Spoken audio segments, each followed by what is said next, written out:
Kontatuko dizuet pelikula bat, izenburua da Af. Pertsonaiak dira Russell eta Cal. Russell globo saltzaile bat zen, eta ile zuria eta betaurrekoak zituen. Nahiko zaharra zen. Cal zortzi urteko mutiko bat zen, pixka bat potoloago zen, eta esploradore bat zen, insignia asko zituen.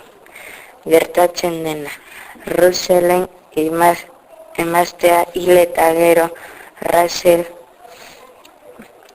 eta nahi zuen bidaia egiten du. Hori egiteko etxe gainean globo asko jarri zuen eta etxe egan hasten zen. Nahigabe Cal etxean zegoen eta biok abentura asko pasatzen zuen.